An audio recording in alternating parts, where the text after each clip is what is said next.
میرے معزز سامعین کرام اور رفقاء کرام، میں نے قرآن مجید کی ایک آیت مبارکہ آپ کے سامنے تلاوت کی ہے اور ایک حدیث مبارکہ آپ کے سامنے تلاوت کی ہے۔ اس آیت مبارکہ میں اور حدیث مبارکہ میں میرے لیے، آپ کے لیے، اس دنیا میں رہنے والے ہر اس انسان کے لیے جس کو اللہ رب العزت نے کسی بھی جگہ پر، کسی بھی مقام پر ایک نمایاں حیثیت عطا فرمائی ہے، گویا وہ سربراہ ہے کسی جگہ کا، وہ قائد ہے کسی جگہ کا، وہ لیڈر ہے کسی جگہ کا، اس کو فالو کرنے والے، اس کی بات ماننے والے، چاہے اس کے گھر کے افراد ہیں تب بھی وہ گھر کا ایک قائد ہے۔ باپ اپنی اولاد کے لیے، اپنی بیوی کے لیے، اپنے گھر کے لیے اور اس کے فیصلے کرنے کے لیے قائد ہوا کرتا ہے۔ الرجال قوامون، اللہ رب العزت نے رجال کو، مردوں کو قوام بنایا ہے۔ گویا گھر کے اندر جو آپ کہہ سکتے ہیں سربراہی، وہ سربراہی، قائدانہ صلاحیت، وہ فیصلے وہ اللہ رب العزت نے مرد کے لیے رکھے ہیں۔ چنانچہ ہر وہ انسان جس کو اللہ رب العزت نے اپنے گھر میں بڑا بنایا، قائد بنایا، ایک محلے، ایک علاقے کا سربراہ، اس کا قائد بنا دیا، ایک شہر، ایک صوبہ، ایک ملک، جس جگہ پر بھی، جس حساب سے بھی اللہ رب العزت نے اس کو سربراہ بنا دیا، قائد بنا دیا، اب اس کے ذمے کیا ہے کہ وہ اپنے اندر کون سی ایسی صفات پیدا کرے کہ اس کے لیے اس کا قائد بن کر زندگی گزارنا اور اس کے فیصلوں سے جو اس کے ماتحت لوگ ہیں ان کو فائدہ پہنچے،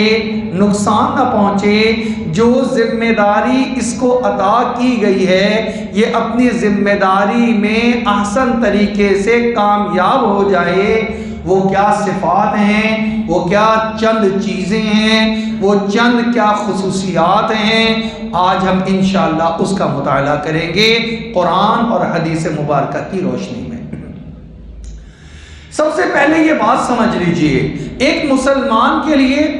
زندگی گزارنا، کیونکہ اس دنیا میں جتنے لوگ ہیں سبھی زندگی گزار رہے ہیں، اللہ کو ماننے والے وہ بھی زندگی بسر کر رہے ہیں، اللہ کی ذات کا انکار کرنے والے وہ بھی زندگی بسر کر رہے ہیں، اللہ رب العزت کو ایک ماننے والے وہ بھی زندگی بسر کر رہے ہیں، اللہ کا وجود ہی انکار کرنے والے یا کئی سارے اپنے دیوتا، اپنی دیویاں، ہندو مذہب کی طرح اور مذاہب کی طرح بہت سارے اپنے معبود ماننے والے وہ بھی زندگی بسر کر رہے ہیں۔ اور ہر انسان یہ چاہتا ہے کہ میں جو زندگی بسر کر رہا ہوں میری زندگی شاندار ہو جائے، میری زندگی میں نے کیا فیصلہ کرنا ہے میرے لیے وہ فیصلہ کرنا آسان ہو جائے۔ اگر میں تنگی کے وقت میں ہوں اس وقت میں اور معاشی اعتبار سے تنگ دستی کا شکار ہوں تو مجھے کیا کرنا چاہیے؟ مسلمان کے لیے سب سے آسان طریقہ اور کام یہ ہے کہ تم نے ایک کام کرنا ہے، تم تنگی کی حالت میں ہو تب بھی وہی کام کرنا ہے، تم آسانی اور فراخی کے عالم میں ہو تب بھی وہی کام کرنا ہے، تم حالت صحت میں ہو، تم حالت بیماری میں ہو، تمہیں نفع ملا، تمہیں کاروبار میں یا گھر بار میں نقصان ہو گیا، کوئی بھی حالات آ جائیں تمہیں ایک کام کرنا ہے کہ میں نے اس وقت میں اللہ کے پیارے حبیب صلی اللہ علیہ وسلم کے طریقے کو پہچان لینا ہے، سیکھ لینا ہے اور اس کے مطابق میں نے آنکھ بند کر کے کام کر دینا ہے۔ کتنا آسان ہے۔ قرآن مجید میں اللہ رب العزت نے خود ارشاد فرما دیا، لَقَدْ كَانَ لَكُمْ فِي رَسُولِ اللَّهِ أُسْوَةٌ حَسَنَةٌ۔ اے ایمان والو، تم نے زندگی گزارنی ہے، تمہیں زندگی گزارنے کے لیے بہترین نمونہ چاہیے، ایک پیٹرن چاہیے، تمہیں ایک راستہ چاہیے، تو وہ تمہارے لیے جناب محمد الرسول اللہ صلی اللہ علیہ وسلم کا اسوہ حسنہ موجود ہے۔ تم بحیثیت والد کیا کرو گے، بحیثیت اولاد کیا کرو گے، بحیثیت بھائی کیا کرو گے، بحیثیت ملازم کیا کرو گے، بحیثیت مالک کیا کرو گے، تم بحیثیت کسی بھی حیثیت میں ہو، تم نے کیا کرنا ہے، ایک کام کرنا ہے، اپنی مرضی نہ چلانا،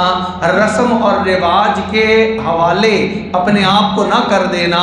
تم لوگوں کے پریشر میں آ کر لوگ کیا کہیں گے کوئی فیصلہ نہ کرنا۔ آسان طریقہ ہے، تم جا کر معلوم کر لینا میری اس حالت میں، میری اس حالات میں اللہ کے پیارے نبی علیہ السلام کا اسوہ حسنہ کیا ہے۔ بس جو وہ نظر آئے تمہیں اس کے اوپر زیادہ سوچ وچار کرنے کی ضرورت ہی نہیں، بس وہ کر لینا، دیکھنا تو صحیح اللہ ان حالات سے تمہیں کامیاب کر کے سرخرو کر کے باہر نکال دیں گے۔ قرآن مجید میں اللہ رب العزت نے اس کو ایک اور انداز سے بیان فرمایا ما آتاکم الرسول فخذوہ وما نہاکم عنہ فانتہوا۔ دیکھو جو اللہ کے حبیب صلی اللہ علیہ وسلم تمہیں راستہ، طریقہ، عمل دیں، جو رہنمائی دیں، تم فوراً اس رہنمائی کو قبول کر لو۔ وَمَا نَهَاكُمْ عَنْهُ فَانْتَهُوا، اور جس چیز سے تمہیں روک دیں یہ نہ کرنا تو تم فوراً اس سے رک جاؤ، تمہاری زندگی کامیاب ہو گئی، تم کامیاب ہو گئے، تم اب ناکامی کا تصور دل اور دماغ سے نکال دو، تم 100% کامیاب ہو، اور یہ تم دنیا میں بھی دیکھو گے، اور اصل معاملہ تو آخرت میں کھلے گا، آخرت میں بھی دیکھو گے کہ میں تو کامیاب ہو کر لوٹا ہوں، الحمدللہ میرے حالات جیسے بھی تھے میں نے وہ طریقہ پکڑ لیا، میرے لیے آسان ہو گئے۔ اب یہ بات سمجھنے کے بعد اور بنیادی اصول سمجھنے کے بعد آئیں ذرا ہم دیکھیں اللہ نے ہم میں سے ہر ایک کو اپنے اپنے اعتبار سے قائد بنایا ہے، لیڈر بنایا ہے، سربراہ بنایا ہے۔ اللہ نے ہمیں گھر کی سربراہی دی ہے، اپنے بچوں کے اوپر ہماری بات چلتی ہے، گھر میں ہماری بات سنی جاتی ہے، ہمیں کیسا ہونا ہے، وہ کیا صفات ہیں جو میں نے اپنے اندر پیدا کرنی ہے، وہ آج اس کا مطالعہ کرتے ہیں۔ اور میں آپ کو بتا دوں سب سے مشکل کام یہ سیکھنا ہوتا ہے کہ مجھے کیا سیکھنے کی ضرورت ہے، فلانے کو کیا سیکھنے کی ضرورت ہے، حکمرانوں کو کیا سیکھنے کی ضرورت ہے، یہ بتانے کی ضرورت نہیں ہے، کسی سے بھی پوچھ لیں وہ اتنی لمبی فہرست گنوا دے گا۔ حکمرانوں کے اندر امانت داری نہیں ہے، وہ ہونی چاہیے، کرپشن ہے وہ ختم ہونی چاہیے، یہ غلط فیصلے کرتے ہیں، دشمن جو وطن کے دشمن بن جاتے، ایک لمبی فہرست ہے، وہ بچہ بھی آپ کو بتا دے گا۔ اگر ہم یہاں ایک سوال کریں کہ یہ بتاؤ کہ ہمارے ملک کے تاجر کے اندر کیا کیا چیزیں ابھی باقی ہیں جو سیکھنے والی ہیں، ہر ایک لمبی فہرست گنوا دے گا۔ ملاوٹ کرتے ہیں، خالص چیز نہیں ملتی، ٹھیک ہے، اور ناپ تول میں کمی کرتے ہیں، جھوٹ بول کے سودا بیچتے ہیں، اور جو ہے بے ایمانی کرتے ہیں، وعدہ خلافی کرتے ہیں، ایک لسٹ ہے جو کہ ہم سب گنوا دیں گے۔ لیکن اگر کوئی سوال کرے میاں آپ کے اندر کیا کیا چیزیں ایسی ہیں جو سیکھنے والی ہیں، تو یہ بڑا مشکل جواب ہے۔ اس پہ انسان کہتا ہے مجھے تو کچھ سیکھنے کی ضرورت نہیں ہے، میں تو ماشاءاللہ سب کچھ جانتا ہوں، سمجھتا ہوں۔ اور اگر کوئی کسی موقع پہ سمجھانے لگے نا یار یہ تمہارا موقع ایسا ہے جب تم اپنے بچے اور بچیوں میں وراثت تقسیم کر رہے ہو، تم نے یہاں پہ بچی کا حق مار دیا، یار ایسا نہ کرو، وہ آگے سے جواب دیتا ہے مجھے سمجھانے کی ضرورت نہیں ہے، مجھے پتہ ہے میں نے کیسے کرنا ہے، اور تم یہ اپنی نصیحت اپنے پاس رکھو۔ یعنی عین غلطی کرتے وقت بھی کوئی ہمیں سمجھانے کی نیت سے ہمدردی میں کوئی جملہ کہہ تو دے، پھر ہمارا وہاں سے ریاکشن چیک کر لے کہ ہم اس کو کتنے اچھے طریقے سے ریاکشن دیتے ہیں کہ تو کون ہوتا ہے مجھے سمجھانے والا، بتانے والا، مجھے تو پہلے سے سب کچھ پتا ہے۔ لیکن یہ کہنے سے جان چھوٹنی نہیں ہے. آج کا ہمارا موضوع یہ ہے کہ یہ کہنے سے جان چھوٹنی نہیں ہے. مجھے اور آپ کو قرآنی آیت جو میں نے سنائی، اس میں جو اصول ہیں ہر ایک کو اپنی زندگی میں لانے پڑیں گے. یہ آپشن نہیں ہے، یہ ضروری ہے. اگر اس کے بغیر میں زندگی گزار رہا ہوں یا جتنی گزار لی ہے، اگر میں فیصلے کر رہا ہوں یا میں نے فیصلے ماضی میں کر لیے ہیں، تو میں اپنی خیر مناؤں. میں نے بہت بڑی غلطی کی ہے. اس غلطی کے ٹھیک کرنے کا اور اس کا مداوع کرنے کا وقت ابھی ہی موجود ہے. اگر ابھی میں نے زندگی میں مداوع کر لیا تو میں سرخرو ہو جاؤں گا، اور اگر میں نے اس کو نظر انداز کیا، اگنور کیا، جو ہو گیا سو ہو گیا، مزہ ما مزہ، جو گزر گیا سو گزر گیا، اگر ایسا کیا تو میں اپنے نامہ اعمال میں ان غلطیوں کا بوجھ لاد کر اس دنیا سے رخصت ہو جاؤں گا. آئیں ذرا سنتے ہیں وہ کیا، ایک قائد میں کیا صلاحیتیں ہونی چاہیے. اللہ کے پیارے نبی علیہ الصلوۃ والسلام کو اللہ رب العزت نے ایک آیت مبارکہ میں ان صفات کا تذکرہ کر کے بتایا، اے نبی آپ بہترین قائد ہیں، آپ بہترین رہنما ہیں، آپ بہترین سربراہ ہیں، اور آپ کے اندر چند صفات ہیں. پہلی صفت فَبِمَا رَحْمَةٍ مِّنَ اللَّهِ لِنْتَ لَهُمْ، اے نبی علیہ الصلوۃ والسلام اللہ کی رحمت سے آپ طبیعت کے اعتبار سے نرم طبیعت ہیں. سب سے پہلی صفت آپ اور میں دیکھتے ہیں کہ وہ قائد، وہ گھر کا سربراہ، وہ علاقے کا سربراہ، وہ خاندان کا سربراہ کبھی کامیاب نہیں ہو سکتا جو کہ نرم طبیعت نہ ہو، جس میں تحمل نہ ہو بات سننے کا، جو فوراً غصے میں آ جاتا ہو، جو کہ جھڑک دیتا ہو، جو کہ اگلے کی بات وہ کہے میری بات تو سن لیجئے، تو مجھے ضرورت نہیں تیری بات سننے کی، خاموش ہو جا. وہ کہے میری صفائی تو سن لیجئے، میری بات کو کم از کم آپ اپنے اتنا تو حق دیجئے کہ میں اپنی بات کر سکوں. نہیں، تجھے کوئی ضرورت نہیں ہے، نہ میں نے تیری بات کو سننا ہے، اور میری نظروں سے دفع ہو جا. یعنی سخت روح ہونا، سخت طبیعت ہونا اور بد اخلاق ہونا، اللہ کے پیارے نبی علیہ الصلوۃ والسلام کو قرآن میں کہا جا رہا ہے یہ اللہ کی رحمت ہے کہ اللہ کی رحمت کی وجہ سے آپ نرم طبیعت کے مالک ہیں. میں اور آپ اپنے آپ کو یہیں پہ رک کر پہلے دیکھ لیں ہماری طبیعت کیسی ہے. کیا ہمارے اندر تحمل ہے اپنے ماتحت کی بات کو سننے کا، اس کی اگر کوئی غلطی ہو گئی تو اس سے صفائی لینے کا، یا اس سے اگلی بات اگر میں کوئی غلط قدم اٹھانے لگا اور میرے سے چھوٹا میرا ماتحت مجھے آ کر کہہ دے کہ جناب ابا جان مجھے لگ رہا ہے یہاں پر یہ فیصلہ آپ غلط کر رہے ہیں، ایک مرتبہ سوچ لیجئے.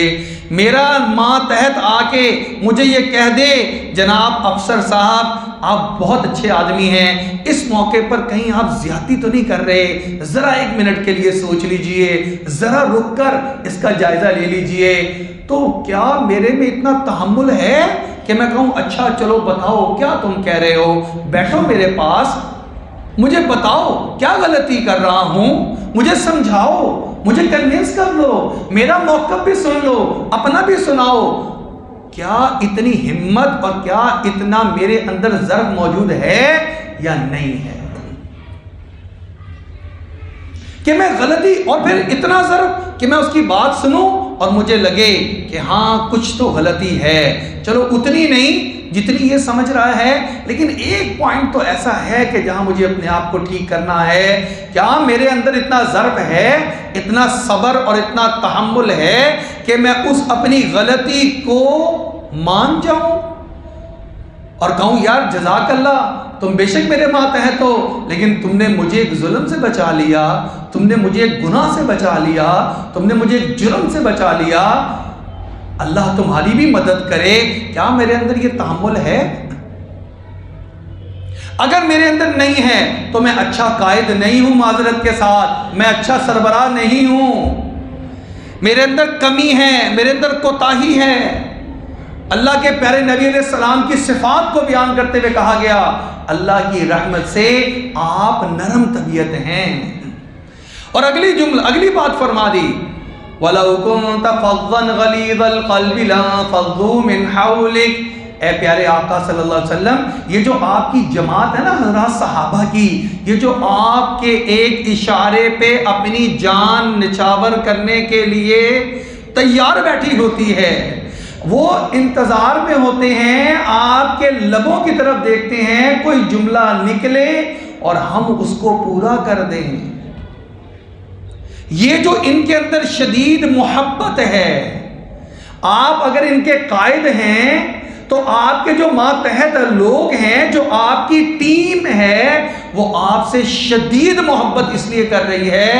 کیونکہ آپ نرم طبیعت ہیں، آپ ان کی رعایت رکھتے ہیں، آپ کے اندر صبر تحمل ہے، آپ کے اندر برداشت ہے۔ وَلَوْ كُنْتَ فَظًّا غَلِيظَ الْقَلْبِ، اگر آپ چہرے پہ ہر وقت غصہ ہی ظاہر کر کے رکھتے، جیسے ہم معاشرے میں کر لیتے ہیں، جہاں گھر داخل ہوئے ایسا سخت چہرہ بنا لیا اور ایسا ہم نے ڈانٹ ڈپٹ کی کہ بچے جو ہیں وہ چھپتے پھرتے ہیں کہ ابا جی آ گئے ہیں، بس اب کوئی چوں چرا نہ کرو۔ ماں بھی سمجھاتی ہے خبردار تمہارے ابا آ گئے ہیں، اب یہ ساری شرارتیں اپنی سمیٹو اور چلو اپنے اپنے کمروں کے اندر اور گھس جاؤ وہاں پر۔ کیا یہ معاملہ ہے؟ چنانچہ اللہ کے پیارے نبی علیہ السلام کے بارے میں فرمایا گیا اگر آپ چہرے پہ غصہ رکھتے نا، اور غلیظ القلب، دل بھی آپ کا اگر سخت ہوتا نا،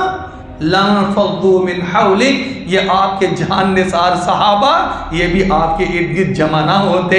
یہ بھی آپ کے اس ظاہری رویے سے ڈرتے، خوف کھاتے، اور خوف کھا کے آپ کے پاس نہ بیٹھتے بلکہ آپ سے چھپتے پھرتے، آپ سے دور ہو جاتے۔ آپ نبی اکرم صلی اللہ علیہ وسلم اتنے نرم طبیعت ہیں، اتنا زیادہ لگاؤ رکھتے ہیں کہ اس کے رد عمل میں صحابہ بھی آپ سے شدید محبت کرتے ہیں۔ یہ ہے ایک قائد، یہ ہے ایک سربراہ کی صفات جو اللہ نے قرآن مجید میں بیان فرمائی ہیں۔ اور اگلی بات سنیں، فرمایا فَاعْفُ عَنْهُمْ، اے نبی اکرم صلی اللہ علیہ وسلم، یہ جو آپ کے صحابہ ہیں، آپ کے ساتھی ہیں نا، یہ ان سے کبھی کبھی ہو سکتا ہے کہ کوئی آپ کے مزاج کے خلاف بات بھی ہو جائے، انسان ہے، کبھی غلطی ہو جائے، کبھی آپ کے مزاج کے خلاف کوئی بات آ جائے۔ چنانچہ حدیث مبارکہ میں آتا ہے کہ آپ صلی اللہ علیہ وسلم نے بعض صحابہ کے عمل کو پسند نہیں فرمایا اور فرمایا کہ یہ اس طرح نہ کرو، اس طرح کر لو۔ فرمایا فَاعْفُ عَنْهُمْ، ایک لیڈر، ایک قائد کیسا ہونا چاہیے، ایک سربراہ کیسا ہونا چاہیے؟ اگر اس کے ساتھیوں میں سے، ٹیم میں سے کسی سے کوئی کمی ہو جائے، کوئی کوتاہی ہو جائے، کوئی غلطی ہو جائے تو فَاعْفُ عَنْهُمْ، اس سے درگزر کرنے کا مادہ ہونا چاہیے۔ بٹھانا، سمجھانا، درگزر کرنے کا مطلب چشم پوشی نہیں ہے، آنکھ بند کر لینا، یہ مراد نہیں ہے، یاد رکھیے گا، آنکھیں کھلی رکھنا، لیکن فوری رد عمل دے کے سزا کے اوپر فوراً نہ پہنچ جانا کہ اچھا اس نے یہ جملہ کہا ہے اور ساتھ ہی والد صاحب کو غصہ چڑھا اور ایک چپیڑ اس کے منہ کے اوپر فوراً ہی نقد و نقدی رسید فرما دی۔ ادھر بچے سے پیالی ٹوٹی نہیں، ادھر بچے سے پلیٹ گری نہیں، ادھر بچے سے پانی کا گلاس گر کے ٹوٹا نہیں، ادھر سے ماں کی جو ہے وہ زوردار تھپڑ جو ہے وہ فوراً موجود ہے، ساتھ ہی اس کو لگا اور وہ بھی جہاں گلاس گیا وہاں پر وہ خود بھی رلتا ہوا چلا گیا، اور اب اس کو کہہ رہے ہیں عقل نہیں ہے، میں نہیں سمجھا رہی کہ اس طرح نہیں کرنا۔ یہ طریقہ غلط ہے۔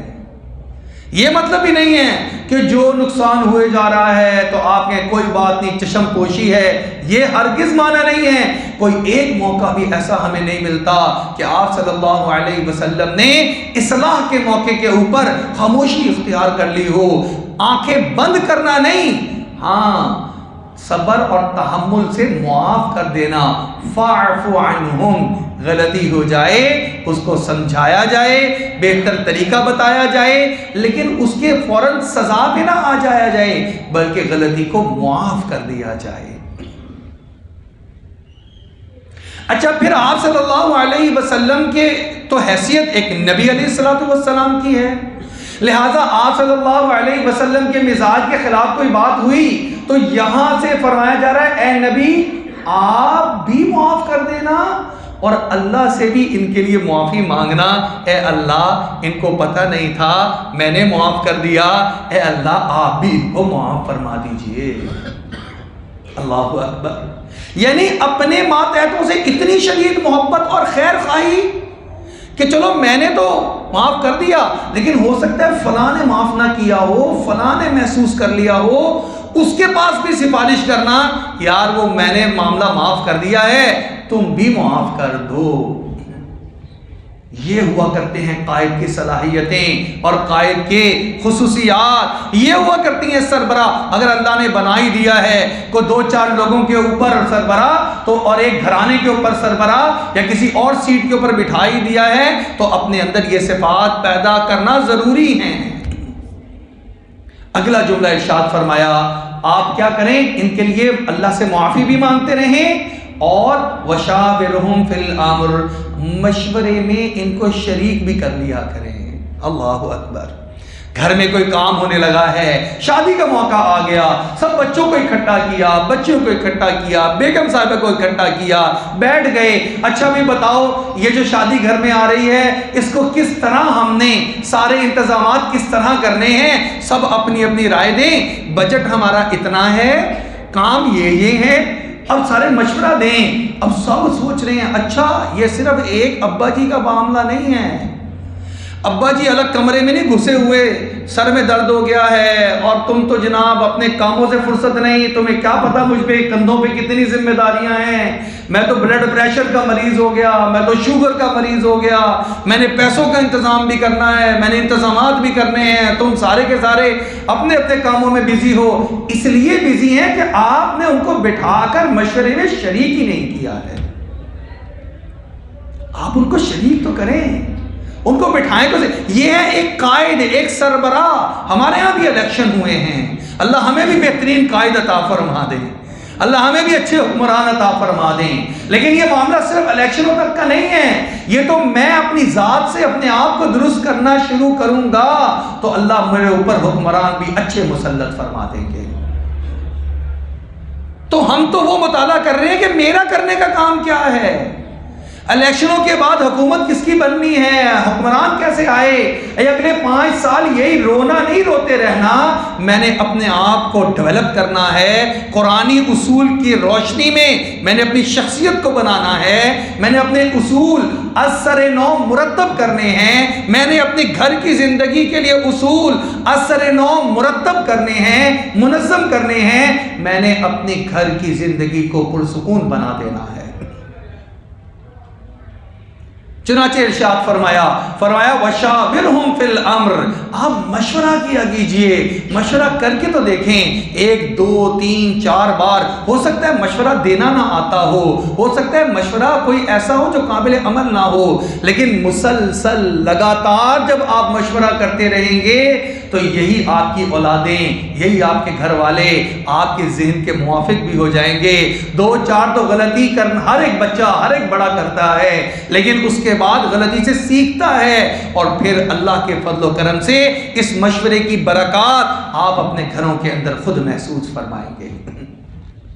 اور آخری بات، فَإِذَا عَزَمْتَ فَتَوَكَّلْ عَلَى اللَّهِ، جو قائد ہوتا ہے نا، وہ جب کسی چیز کا عزم کر لیتا ہے، مشورے سے طے ہو گئی بات، عزم کر لیا ہم نے ایسا کرنا ہے، تو پھر وہ کسی ظاہری رکاوٹ سے، معاشرے کی رکاوٹ سے، لوگ کیا کہیں گے، خاندان کیا کہے گا، دوست کیا کہیں گے، فلاں کیا کہے گا، یہ رکاوٹ وہ رکاوٹ، اس سب کو پرے کر دیتا ہے۔ فَإِذَا عَزَمْتَ فَتَوَكَّلْ عَلَى اللَّهِ، جب کسی چیز کا ایک قائد اور لیڈر اور سربراہ فیصلہ کر لیتا ہے تو پھر اللہ کی ذات پہ بھروسہ کرتے ہوئے اس کام کو کرنے نکل پڑتا ہے۔ آپ نے بے تحاشا سے لوگ دیکھے ہوں گے جو ایک قدم اٹھانے لگتے ہیں، ایک فیصلہ کرتے ہیں، پھر مصلحت کے شکار ہو جاتے ہیں۔ ایک بھائی آ کے کہتا ہے نہیں ایسے نہیں کرنا ورنہ یہ ہو جائے گا، دوسرا کہتا ہے ایسے نہیں کرنا ورنہ یہ ہو جائے گا، تیسرا بزدلی دل میں پیدا کرنے والے بے تحاشا لوگ آ جاتے ہیں، ڈرانے والے آ جاتے ہیں، خوف دلانے والے آ جاتے ہیں۔ اصل قائد وہ ہوتا ہے جب وہ اس صحیح بات کر رہا ہے، اصول پر قائم ہے، دین کا حکم پورا کرنے جا رہا ہے، مشورہ کر لینے کے بعد اپنی ٹیم کو ہم ذہن بنا لیا ہے، اب فیصلہ کر لیا، اب کسی سے مت گھبرائے بلکہ اب کام کرے۔ اللہ رب العزت حالات کیسے بھی ہوں اس کو کامیابی سے ہمکنار فرمائیں گے۔ اللہ رب العزت سے دعا ہے اللہ رب العزت ہمارے اندر بھی یہ بہترین قرآنی صفات پیدا کرنے کی توفیق عطا فرما دے۔ یقین مانیں ہم اپنے گھروں میں شروع ہو جائیں تو اس کا اثر انشاءاللہ اللہ ملک کے سربراہوں پر بھی ڈالے گا۔ وآخر دعوانا ان الحمدللہ رب العالمین۔